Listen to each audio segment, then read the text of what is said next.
Carta aos Romanos, capítulo 3, versos de 9 a 18.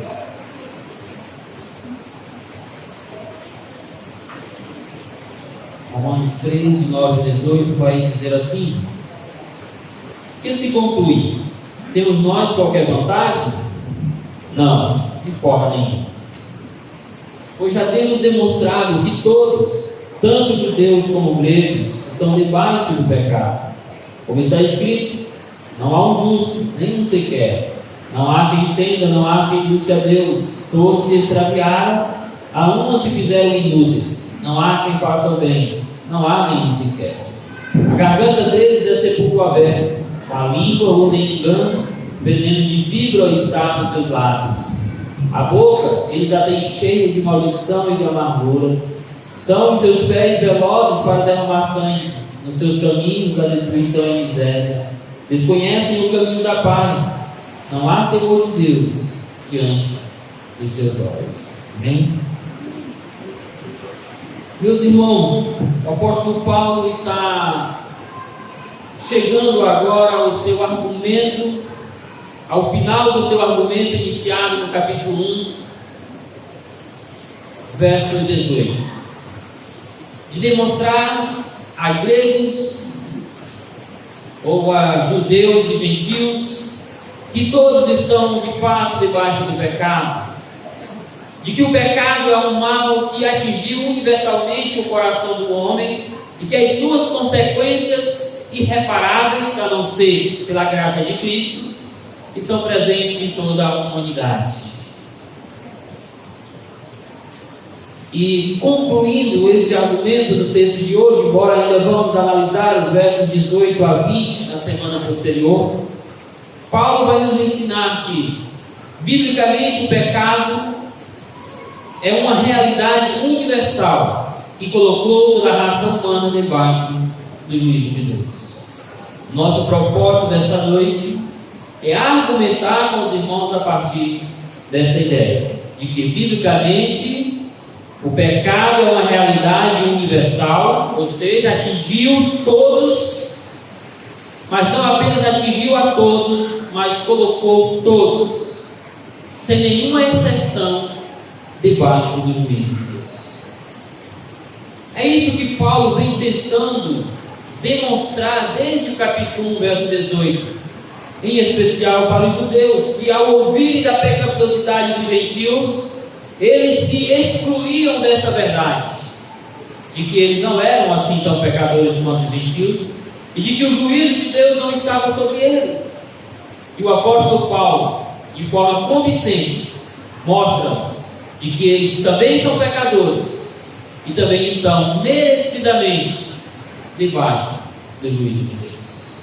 Eu convido você a olhar esse texto comigo, onde eu quero destacar dois fatos que asseveram justamente essa verdade, de que o pecado é uma realidade universal e colocou toda a raça humana debaixo do juízo de Deus.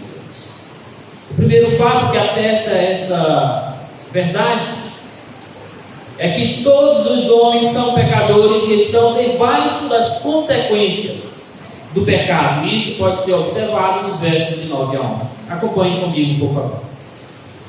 A princípio, acompanhe na sua Bíblia, é ressaltado que todos os homens estão sob o domínio do pecado ou debaixo do domínio do pecado, meus queridos irmãos.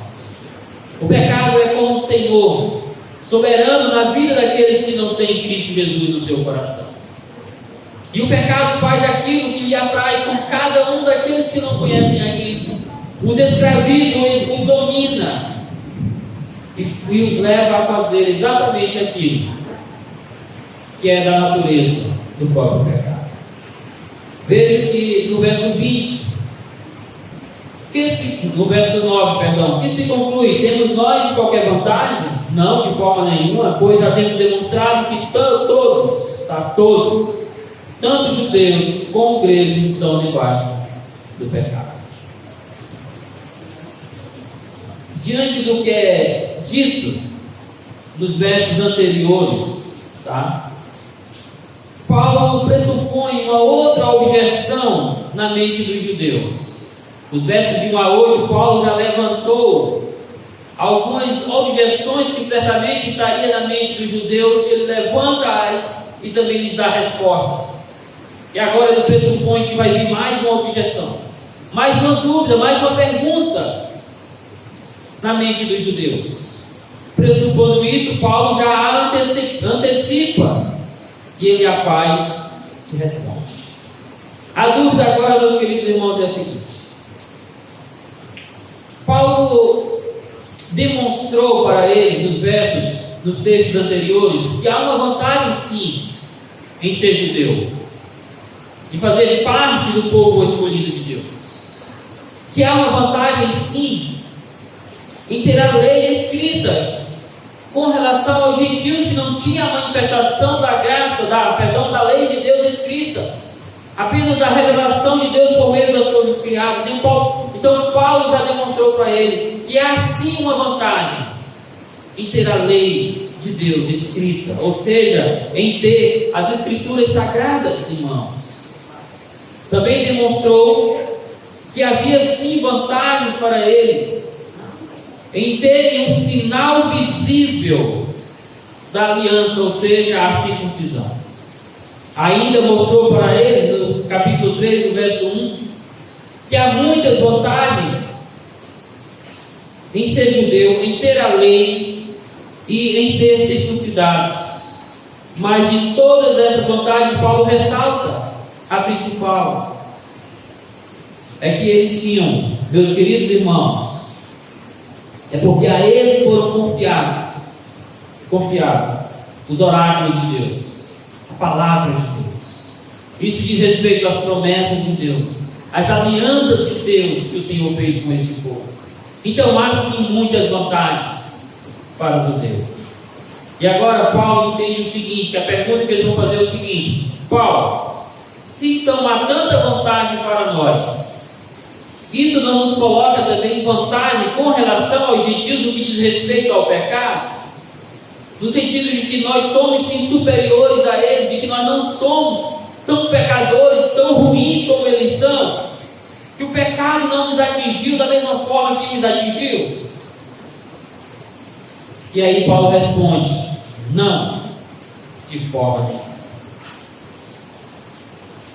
Eles tinham muitas vantagens, mas nenhuma dessas vantagens nos tornaria inocentes, ou menos pecadores, menos merecedores do juízo de Deus, de que aos gentios. É como se um filho de crente nos dias de hoje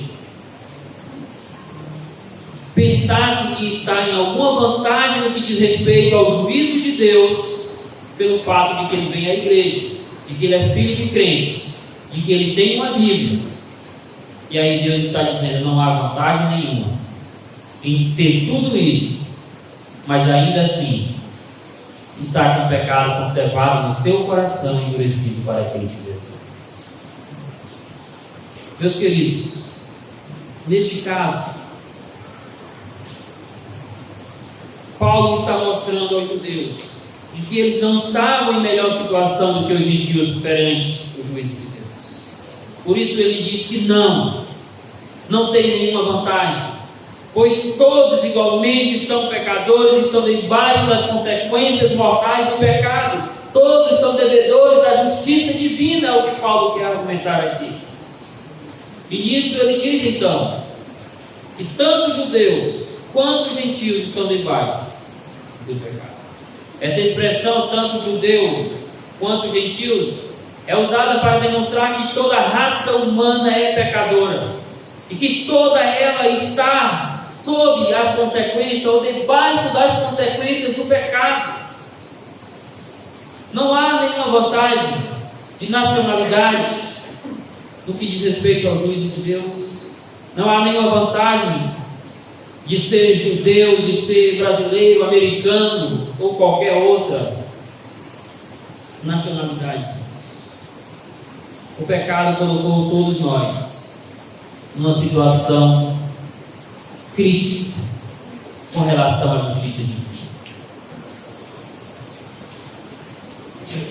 para enfatizar esta realidade do pecado na vida do ser humano, Paulo usa uma expressão do campo jurídico, quando ele diz: temos demonstrado. Esta ideia de demonstrar é de ter apresentado diante de um tribunal provas suficientes e irrefutáveis sobre algo. Neste caso, Paulo está dizendo que ele demonstrou, desde o capítulo 1, do verso 18 até o texto em que nós estamos agora, provas suficientes, irrefutáveis, da condição do homem diante de Deus. E a condição é esta: é pecador e merecidamente está debaixo do juízo de Deus. Para dar maior ênfase ainda a estes argumentos, Paulo mostra que igualmente todos estão debaixo do pecado. A expressão todos não deixa nenhum pecador de fora. Todo e qualquer pecador que já veio ou virá a este mundo, ele veio debaixo das consequências do pecado na sua vida. Esta frase de que todos estão debaixo do pecado, e foi isso que Paulo já demonstrou desde o capítulo 1 até aqui. Esta frase significa que todos os seres humanos estão merecidamente debaixo do juízo de Deus, como consequência direta da sua condição de pecadores diante de Deus. A ideia, meus queridos irmãos, é que cada ser humano que vem a este mundo está contaminado com a maldição do pecado. Ele vive sob a tutela do pecado, ou seja, ele está sob o domínio do pecado, ele é escravizado pelo pecado, ele tem o pecado como Senhor da sua própria vida. Em consequência a isso, eles estão debaixo do juízo de Deus. Mais à frente, na mesma carta aos Romanos, Paulo vai dizer que o salário do pecado é a morte. E quando diz isso, ele está se referindo à condenação eterna dos incrédulos, que enfrentarão o juízo de Deus e serão lançados no fogo do inferno. O salário para aqueles que estão debaixo do pecado, que insistentemente recusam a graça divina para continuar vivendo no pecado, verdadeiramente será o juízo de Deus sobre as suas vidas, que os lançará para a eternidade no fogo do inferno. E esta é a separação eterna de Deus, é a segunda morte. Depois Paulo usa alguns argumentos, fazendo menção ao Salmo 14, versos de 1 a 3, para mostrar o que é estar debaixo do poder do pecado. Como que esse pecado se manifesta no ser humano, de tal maneira de que irrefutavelmente ele está debaixo do juízo de Deus. Acompanhe comigo alguns argumentos que o Paulo vai usar citando o Salmo 14, de 1 a 3. Em primeiro lugar, ele vai dizer que todas as ações humanas estão corrompidas pelo pecado e nos tornam devedores à justiça divina. Quando ele diz, não, como está escrito, isso se refere lá ao Salmo 14, como está escrito, não há um justo, não há nenhum sequer. Isso diz respeito, meus queridos irmãos, à condição do homem com relação à justiça de Deus. Para significar o seguinte: nós somos devedores ao nosso Criador. Nós estamos em débito com a justiça divina, porque a injustiça impera no nosso coração, porque o pecado está em nós e impede que nós andemos no caminho da justiça conforme Deus propôs para nós. A expressão nenhum sequer enfatiza mais uma vez a universalidade do pecado e as suas consequências na vida humana. Como consequência direta do pecado para o ser humano ou no ser humano, ele nos deixou devedores à justiça de Deus, nos tornou injustos diante do tribunal de Deus. Em outras palavras, nos tornou culpados perante o tribunal do nosso Criador. Isso significa, meus queridos, que o pecado tanto atingiu quanto corrompeu todas as nossas ações com referência ou referente à justiça de Deus. Por isso Paulo é muito claro para dizer o seguinte: não há um justo, nenhum sequer. E de fato nós sabemos que fora da justiça de Cristo não há ninguém justificado perante o tribunal de Deus. Que é somente mediante os méritos da justiça de Jesus Cristo aplicados ao coração daqueles que creem é que um pecador pode ser aceito como justo diante de Deus.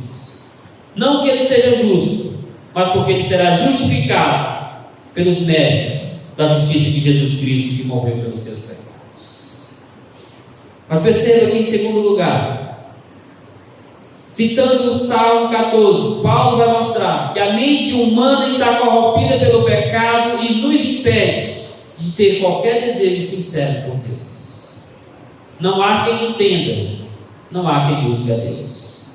Isso significa que toda a raça humana sofre de incapacidade para compreender as verdades de Deus, meus queridos irmãos. Por isso que quando Paulo escreve aos Coríntios, ele diz que a mente natural, ou seja, o homem sem Cristo, não pode compreender as coisas espirituais, ou seja, as escrituras sagradas de forma espiritual, porque elas se discernem espiritualmente. É claro que a expressão não há quem entenda não significa que toda a raça humana sofre de incapacidade mental, que ela não é intelectualmente capaz de compreender certos ensinos, mas significa que no que diz respeito a Deus, todos nós somos incapazes, impotentes de compreender aquilo que as Escrituras dizem sobre Deus, de compreender as boas novas do Evangelho. E isso porque o pecado cegou o nosso entendimento. Consequentemente, meus queridos, o pecado impede qualquer ação do homem, qualquer passo do ser humano em busca de Deus. Por causa do pecado, o homem jamais vai buscar a Deus com sinceridade de coração. Ele pode até vir à igreja, ele pode até participar de algumas atividades religiosas, mas nunca vai ser porque o seu coração sinceramente está querendo Deus. Muitas das vezes é por egoísmo próprio, é por circunstâncias, e não porque ele quer Deus. No entanto, Deus é tão rico em misericórdia que às vezes usa dessas circunstâncias para revelar a sua graça ao coração dos pecadores. E mesmo vindo a Ele inicialmente por motivos egoístas, são apresentados as boas novas do Evangelho. Seus olhos são desvendados pela graça divina e eles são chamados a crer no Senhor Jesus Cristo. Mas o argumento de Paulo aqui é o seguinte, de que o homem sem Cristo não pode entender as boas novas do Evangelho, porque os seus olhos estão cegos pelo pecado. Não pode buscar a Deus, porque não há desejo por Deus no seu coração. João Calvino dizia o seguinte sobre isso, sobre essa falta de capacidade para compreender o Evangelho, sobre essa ignorância mental que está no ser humano. Ele dizia assim: esta ignorância é atestada por sua impotência de buscar a Deus. Se ele não compreende a Deus, ele também jamais buscará a Deus. Podemos de certa forma dizer que o pecado paralisou todos nós com relação a dar um passo sequer, um movimento, por mínimo que seja, com relação à presença de Deus. Mas em terceiro lugar, ainda citando o Salmo 14, o texto vai nos mostrar que o pecado nos separou de Deus e nos faz andar nos caminhos tortos oferecidos pelo próprio pecado. Todos se extraviaram a uma, se fizeram inúteis. A ideia aqui é de alguém que se desviou de um caminho e agora se encontra separado dele. É também a ideia de alguém que se perdeu e que é incapaz de encontrar o caminho de volta. Assim é o ser humano. O pecado o separou de Deus. O pecado lhe colocou no caminho da perdição, de tal maneira de que ele não pode por si só voltar a Deus, ir até Deus por causa do pecado. Essa mesma verdade é dita pelo profeta Isaías, capítulo 53, verso 6. Quando no contexto em que ele está falando da morte de Cristo por nós, ele diz assim: todos nós andávamos desgarrados como ovelhas, cada um se desviava pelo seu caminho, mas o Senhor fez cair sobre ele, sobre Jesus Cristo, a iniquidade de todos nós, meus irmãos. Esta é a realidade do ser humano sem Cristo, extraviado, separado de Deus, perdidos nos seus próprios pecados. A frase "a uma se fizeram inúteis" significa que todos se tornaram indignos de Deus, indignos do amor de Deus, indignos da graça de Deus, da justiça de Deus por causa dos seus pecados. A ideia, meus queridos, é de repente você pegar algo e você vai passar numa peneira para tirar alguns grãos ou algumas sujeiras, e de repente aquelas sujeiras vão escorrendo por aquela peneira, mas aí você percebe que lá não restou nada que preste, que tudo tem que ser lançado fora, porque tudo está estragado. Esta é a ideia da nossa inutilidade diante de Deus. Na peneira da justiça divina, estamos todos estragados. Devemos ser lançados todos no fogo do inferno. Mas Deus é tão misericordioso que usa de graça, de compaixão, e ainda salva pecadores como nós. Nada há em nós que possa atrair o favor da graça de Deus. Isso porque sem Cristo todos estão perdidos nos seus pecados, separados da santa presença de Deus, extraviados do caminho da justiça divina, e por isso merecem de fato estar debaixo do juízo de Deus. Mas em quarto lugar, aqui ainda citando o Salmo 114, o texto vai mostrar que o pecado leva o homem a viver impiedosamente, com um estilo de vida incapaz de agradar a Deus. Por isso o texto diz: não há quem faça o bem, não há nenhum sequer. Esta incapacidade de fazer o bem aqui diz respeito ao relacionamento do homem com Deus, no tocante a Deus, no tocante ao conquistar o favor da graça divina. Nós não podemos fazer nada, porque o mal impera nos nossos corações. É claro que socialmente devemos fazer o bem, devemos ajudar os necessitados, devemos socorrer os aflitos, sim, mas que no que diz respeito, meus queridos, ao nosso relacionamento com Deus, não podemos fazer nada de bom. Não há quem faça o bem, não há nenhum sequer. Todas as nossas ações espirituais, destituídas dos méritos de Jesus Cristo, estão manchadas pelo pecado. A ideia, meus amados irmãos, é que sem Jesus não há uma pessoa sequer que possa viver de maneira agradável a Ele, por causa do pecado que está no seu coração.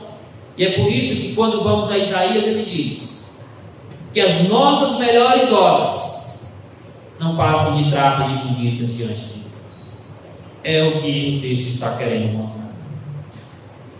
Portanto, não há dúvidas de que o pecado está no coração de cada um de nós, e que as suas consequências são inevitáveis.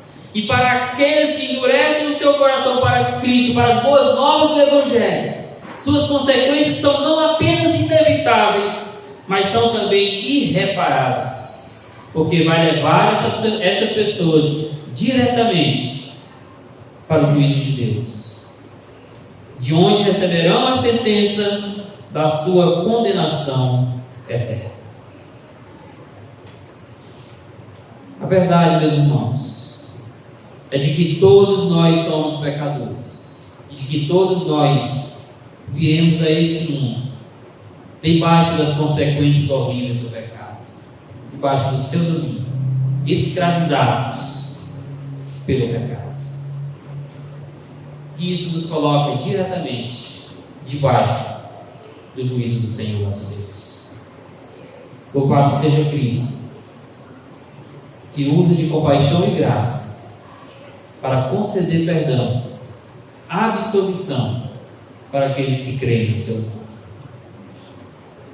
O segundo fato que esse texto vai usar para mostrar a verdade de que o pecado é uma realidade universal e que colocou toda a raça humana debaixo do juízo de Deus, é que todos os homens são pecadores e estão totalmente depravados pelo pecado.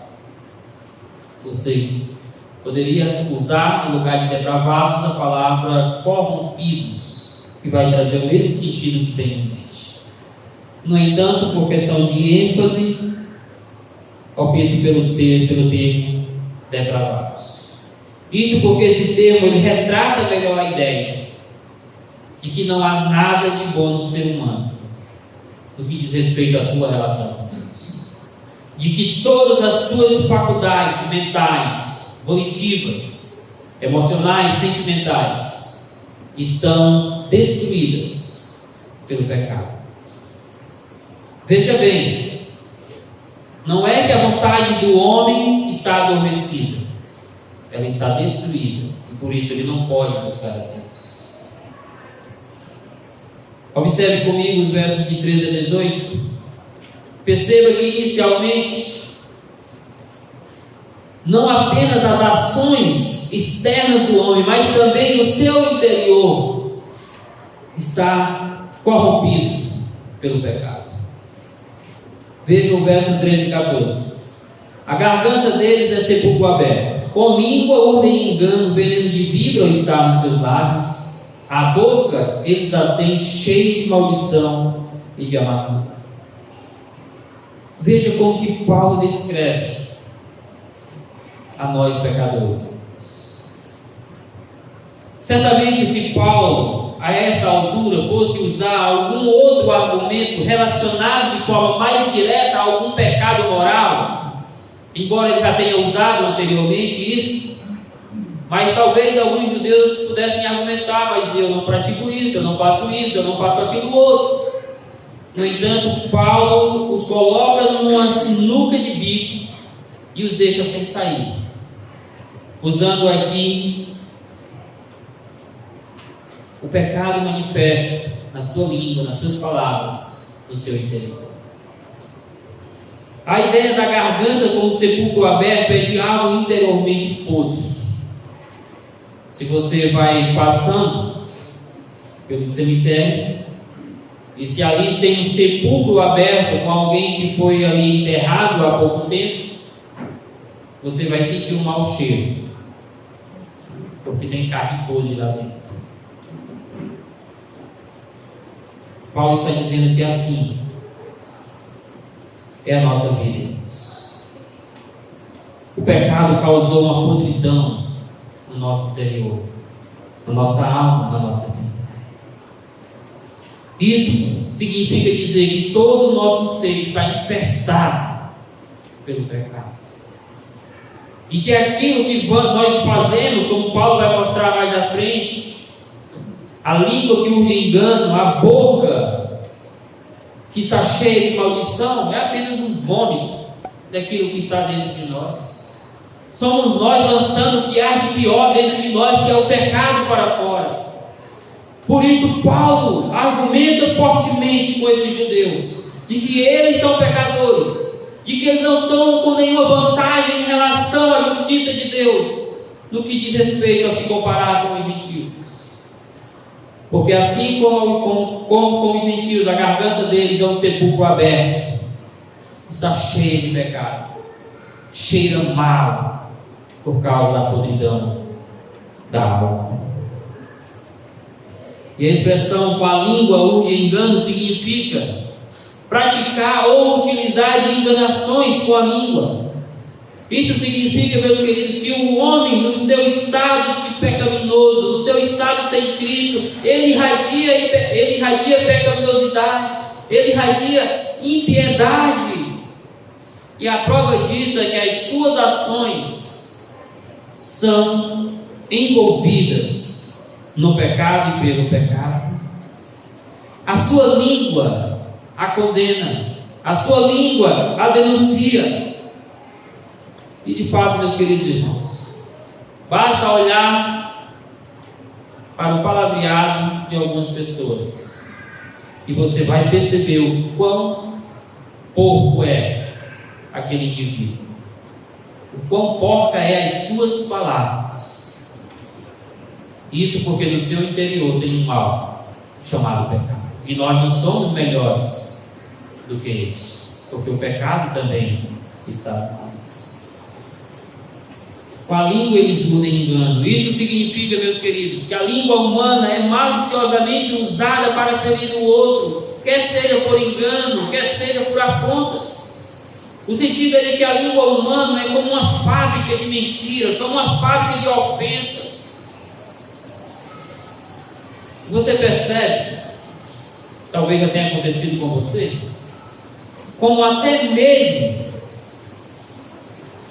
quando queremos agradar as pessoas, no fundo do coração, estamos fazendo isso aqui, a nossa língua está falando coisas enganosas.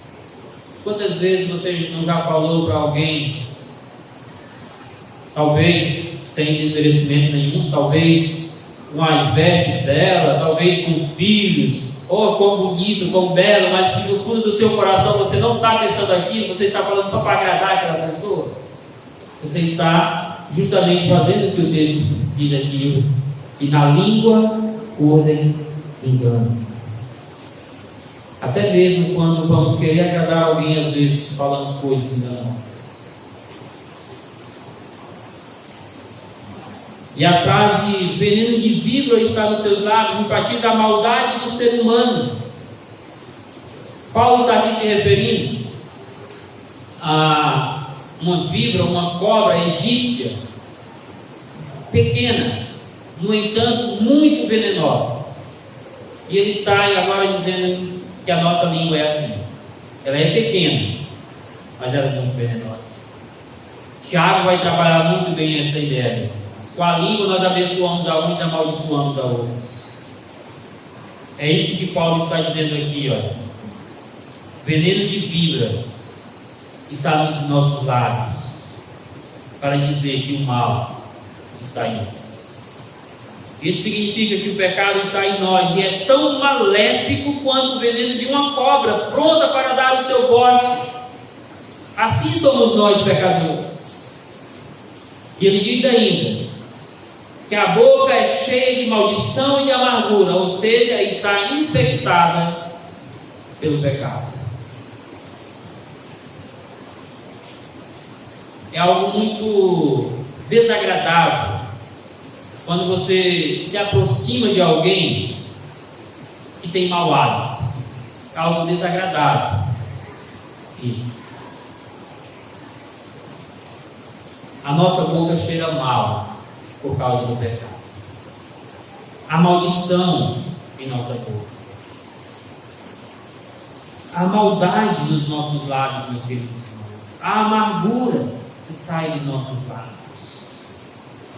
Paulo usa isso para dizer que o pecado está em nós.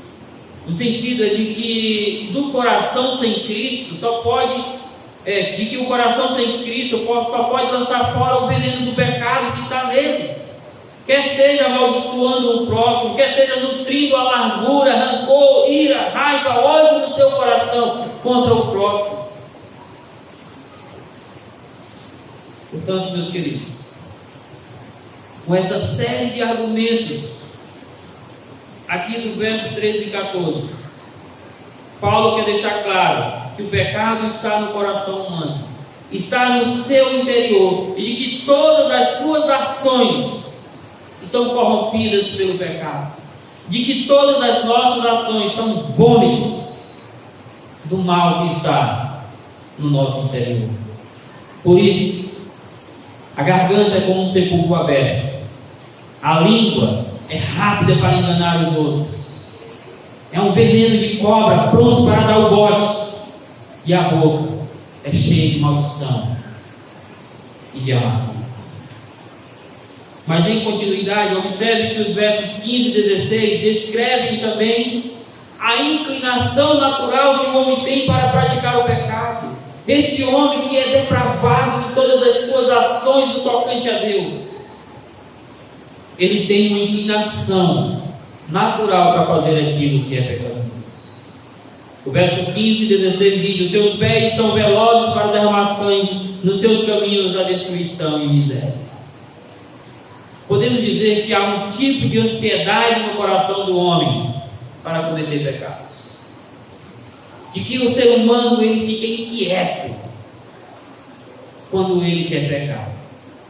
É por isso que muitas vezes, inclusive outrora no passado, para a vergonha minha hoje, passamos muitos dias planejando o pecado e ansiávamos por aquele dia, o dia em que iríamos sair para a farra para cometer atos pecaminosos, porque há um tipo de ansiedade no coração humano para pecar.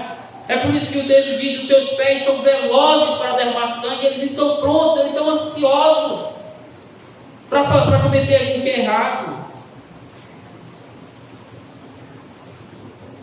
Esta ideia de que nossos pés são velozes para derramar sangue, meus queridos, significa o seguinte: que por onde nós passamos, nós deixamos migalhas, sinalizando que nós somos pecadores, sinalizando que um pecador passou por ali. Assim somos nós, prontos para pecar, rápidos em fazer aquilo que desagrada a Deus. E onde nós passamos, nós deixamos migalhas, sinalizando que ali passou um pecador. Isso pode ser muito bem notado no desenvolvimento natural de uma criança. Observe uma criança e você verá que até mesmo as ações de um pequeno infante atestam a pecaminosidade de todos nós. Você não ensina uma criança a morder, ele morde. Você observa uma criança, ela pode ter 50 brinquedos jogados que ela não quer nem tocar. Mas se chegar alguém na sua casa e pegar um daqueles brinquedos, ela vai se irar. Ela vai lá e vai tomar dele. Isso é o pecado que está no coração. Você vai perceber uma criança de poucos meses irada, com raiva, que morde os outros. Se ela fosse um adulto, em vez de morder, ela daria umas mãozadas, ela bateria. Mas a forma para manifestar o pecado que está no coração dela é morder, é se irar, é chorar. E é isso que ela faz. Isso significa dizer que verdadeiramente os nossos pés são velozes para cometer pecado, e por onde nós passamos, nós deixamos rastros dos nossos pecados. A expressão seus pés são velozes para derramar sangue aponta para a maldade presente no coração do homem, que deseja a todo custo ser exposta, ser praticada. É o pecado, meus queridos irmãos, querendo sair para fora de nós. A ideia é de que nós pecadores, uso o homem no termo genérico, de que nós pecadores, seres humanos, não queremos desperdiçar uma oportunidade sequer para cometer pecado. Assim é o homem sem Jesus Cristo. Ele não quer desperdiçar uma única chance para pecar. E a frase, nos seus caminhos a destruição e miséria, descreve a natureza destruidora do pecado. O pecado destruiu a nossa relação com Deus. O pecado destrói a nossa relação com o próximo. O pecado destrói a nossa relação conosco mesmo. Por causa do pecado, meus queridos irmãos, nós cometemos erros contra o nosso próprio corpo. O pecado destrói a nossa relação com a criação de Deus. O pecado só traz destruição. Aquilo que era para ser cuidado, zelado, nós destruímos por causa do pecado. Olhe, por exemplo, para as coisas criadas para a natureza. Deus deu a nós, seres humanos, o papel de mordomos da criação, de cuidar da criação dele. O que nós fazemos? Se não destruí-la, se não jogar lixo em todos os lugares, se não jogar lixo pelas calçadas, para entupir os esgotos. Há destruição e miséria nas nossas ações. E isto, diz o apóstolo Paulo, é por causa do pecado. Destruição e miséria são as palavras usadas pelo apóstolo para alertar sobre o poder arrasador e destruidor do pecado, meus queridos. Contudo, mesmo sabendo disso, mesmo sabendo que o pecado é destruidor, que o pecado é escravizador, de que o pecado conduz à miséria, mesmo sabendo disso tudo, o homem continua a viver no pecado. Ele continua a buscar os prazeres da vida unicamente no pecado e não na graça de Deus. E o porquê que isso acontece, meus queridos? Por que alguém, mesmo sabendo de tudo isso, e não apenas sabendo, quantas pessoas experimentam essa destruição na sua própria vida? Quantos e quantos não já tiveram suas famílias destruídas por causa do pecado? Quantos e quantos não já perderam seus bens por causa do pecado? Quantos e quantos não já se envolveram em acidentes, já correram risco de vida por causa do pecado, e ainda assim estão lá? Estão no caminho da destruição e da miséria. Por que isso acontece? Porque há uma inclinação natural no coração humano que clama pelo pecado. Porque há uma sede natural no coração humano que está pronta para pecar. Assim como uma criança clama pelo leite materno, assim é o pecador. Ele tem fome de fazer aquilo que é errado.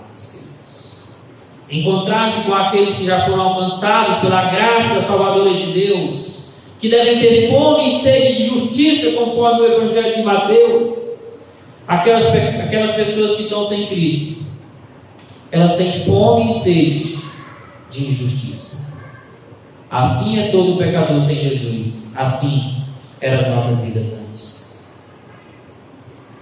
Em continuidade, o verso 17 descreve que o homem, como consequência de tudo que já vem sendo dito, ele desconhece o caminho da paz. Embora possivelmente o contexto imediato aqui se refira à paz com o próximo, eu quero olhar para esse desconhecimento da paz como fruto da falta de paz com Deus no seu coração. Porque desconhecer a paz de Deus é também desconhecer a paz com o próximo. Nisso podemos dizer o seguinte: que o homem sem Jesus, ele está tão lambuzado em tudo aquilo que Paulo vem falando até aqui, ele está tão sujo, tão lambuzado com o pecado, que o pecado sujou os seus olhos e o impediram de ver o caminho que conduz a Cristo Jesus. Meus queridos, os nossos olhos sem Cristo estão totalmente tapados para Deus. E a ideia é que este obscurimento foi causado pelo pecado. O pecado tapou os nossos olhos para que nós não pudéssemos encontrar o caminho. Podemos então dizer que o pecador, ele não quer e nem pode buscar a Deus, haja vista ele desconhecer o caminho da paz.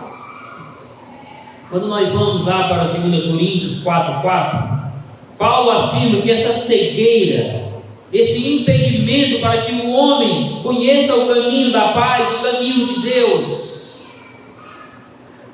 é causada pelo Deus deste século, ou seja, causada pelo diabo, e que isso é feito com o propósito de que o pecador não contemple as boas novas do Evangelho e seja salvo por Jesus Cristo, meus irmãos. O diabo faz de tudo para que os seus olhos continuem tapados para a graça salvadora de Jesus Cristo, para que você continue a desconhecer o caminho da paz, o caminho da reconciliação com o Senhor nosso Deus. Na expressão desconhecem o caminho da paz, também consta a ideia de alguém perdido, sem saber o caminho de volta para casa. Aquela ideia há pouco que nós vimos de alguém que foi extraviado, que se perdeu no caminho. E essa pessoa, ela desconhece qual o caminho que pode levá-la de volta. para Deus. Meus queridos, nós sabemos que esse caminho é Jesus, porque o próprio Jesus diz no Evangelho de João: eu sou o caminho, eu sou a verdade e a vida, e ninguém vai ao Pai senão por mim. Mas o pecado faz de tudo para que o ser humano não conheça este caminho. E por causa do pecado, meus queridos irmãos, é que sempre, ou quando este caminho é apresentado ao pecador, ele o rejeita. Ele troca o caminho da paz pelo caminho da perdição, do engano e do pecado. É por causa disso que o homem precisa que Jesus Cristo descortine os seus olhos, que ele tire as cortinas colocadas pelo pecado, para que ele verdadeiramente conheça o caminho que leva ao nosso Deus.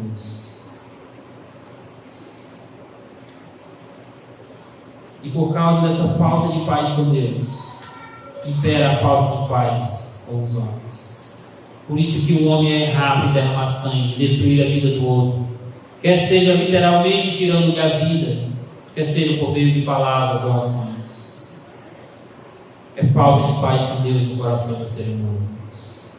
Por isso que o pastor Hernandes Lopes diz o seguinte: em seu estado de rebeldia contra Deus, o homem destruiu a si mesmo e avançou como uma fera selvagem contra o seu próximo, semeando o ódio, a inimizade e a desavença. Isto tudo como reflexo da falta de paz com Deus no seu coração.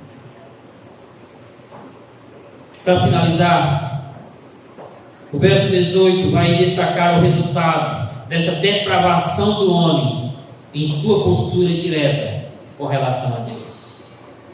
Não há temor diante dos seus olhos. Por causa do pecado no coração humano, por causa da depravação, da corrupção total que o pecado trouxe à vida humana, o texto diz: não há temor do Senhor diante dos seus olhos. Algo semelhante é dito lá no Salmo 36, versos 1 e 2. Veja o que está lá no Salmo 36, versos 1 e 2. Há no coração do ímpio, o ímpio aqui descreve aquela pessoa que não conhece o caminho da paz, aquela pessoa que não foi ainda justificada por Jesus Cristo, que não foi perdoada dos seus pecados. Há no coração do ímpio a voz da transgressão. Não há temor de Deus diante dos seus olhos. E a razão para isso, veja: porque a transgressão o lisonjeia a seus olhos e lhe diz que a sua iniquidade não há de ser descoberta e nem detestada. A ideia aqui, meus queridos, é de que o pecado ele não apenas escraviza o ser humano, mas ele também o engana, escondendo as suas consequências e fazendo-o viver como se Deus não existisse, como se Deus não fosse pedir contas dos seus atos. Por isso diz que no coração do ímpio há uma voz de transgressão, há um grito de pecado, e por causa disso não há temor diante de Deus, não há respeito, não há reverência alguma para com Deus. Isso também nos lembra o que é dito no Salmo 14, lá no verso 1, que está assim: diz o insensato no seu coração, não há Deus. Corrompem-se e praticam abominação, já não há quem faça o bem. O sentido aqui não é de negar a existência de Deus, mas sim de viver como se Deus não existisse, sem nenhuma preocupação com o que Deus diz a respeito da sua conduta errada. É justamente o que Paulo também está dizendo aqui, que por causa do pecado o homem vive como se Deus não existisse. Ele não está preocupado com o que Deus fala, ele não está preocupado com o juízo de Deus. Ele quer tão somente satisfazer os desejos do seu coração. Meus irmãos, de fato, quando Deus é desconsiderado, quando Deus é tirado de cena, nada mais resta ao homem de que uma vida desenfreada no pecado. quando não há respeito por Deus e pela lei de Deus, o que impera é a transgressão. Por isso você claramente vai ver na nossa sociedade que verdadeiramente o pecado escraviza a todos, porque não há espaço para Deus na vida destas pessoas. Que triste fim terão as pessoas que pensam assim, que vivem sem nenhum temor do Senhor, como se Deus não existisse em suas vidas. Por outro lado, a Bíblia claramente ensina que o temor do Senhor é o princípio da sabedoria. Se desprezar o temor de Deus, se viver como se Deus não existisse, é o mais alto nível de loucura do coração humano. Temer ao Senhor é a maior demonstração de sabedoria que alguém pode ter. Reverenciar, adorar, cultuar a Deus é o princípio da sabedoria. Isso está lá em Provérbios 9 e 10.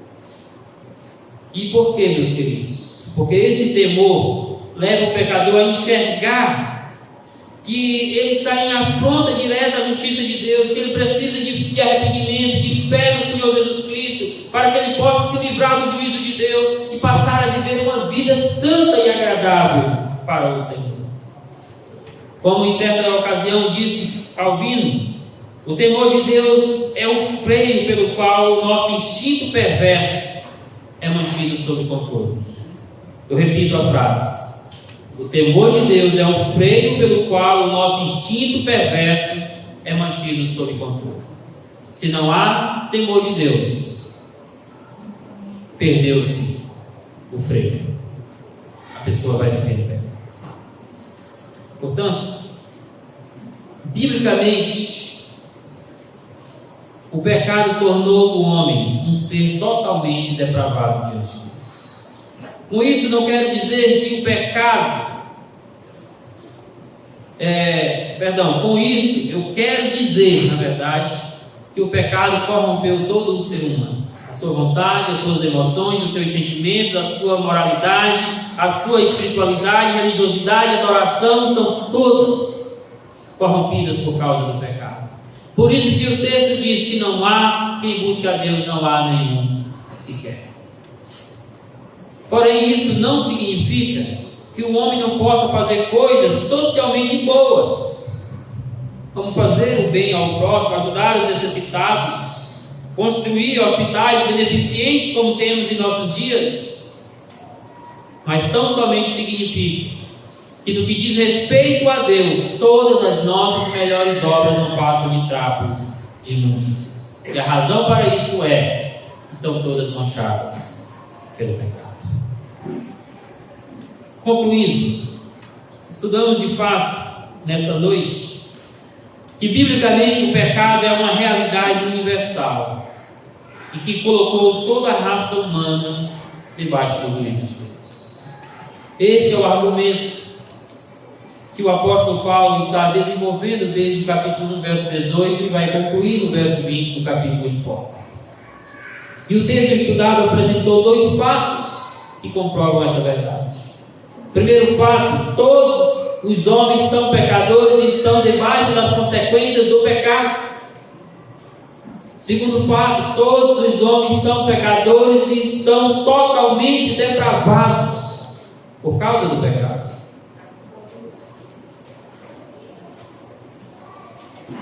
O que podemos ainda, meus queridos, dizer para finalizar? Dizer que por mais que alguém insista em negar a realidade do pecado em sua vida, por mais que alguém insista em rejeitar a Deus, ela tem que precisar saber de que um dia os seus joelhos vão se dobrar diante do tribunal de Deus e que elas vão prestar contas de sua maneira tola de viver neste mundo. Naquele dia elas vão perceber que foi tolice rejeitar a graça divina, que foi tolice rejeitar as boas novas do Evangelho para viver no engano do pecado, que foi tolice trocar o caminho da paz pelo caminho da destruição e da miséria humana. Que estejamos cientes, meus queridos, de que o pecado é o maior, o mais cruel e destruidor problema do ser humano. E por isso, ou Deus quebra as forças do pecado que imperam na vida de um pecador, ou ele será sempre um tolo, dizendo em seu coração: não há Deus, não há temor de Deus nos seus olhos.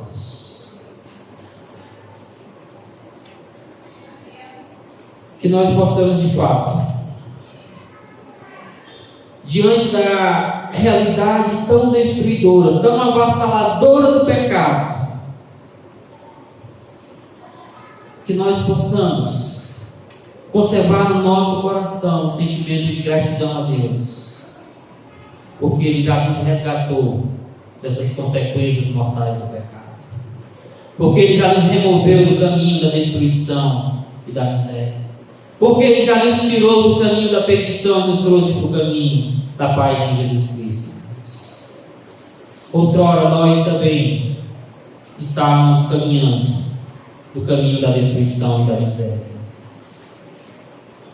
mas fomos alcançados pela graça de Cristo, pela salvação que vem do Senhor, conforme diz o profeta Jonas, no capítulo 2, verso 9. Que a postura do nosso coração como igreja de Cristo Jesus, os redimidos pela graça do Senhor, seja de viver para o louvor da graça de Cristo em gratidão no nosso coração.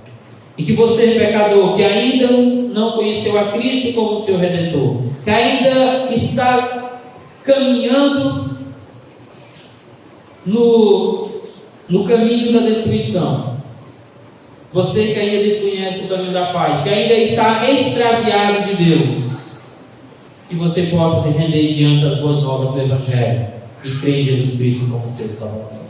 Que Deus abençoe a todos nós. E aí, espero que você tenha gostado desse vídeo que você acabou de assistir. Não se esqueça de dar seu joinha, seu like, compartilhar esse vídeo e se inscrever no nosso canal e ativar o sininho.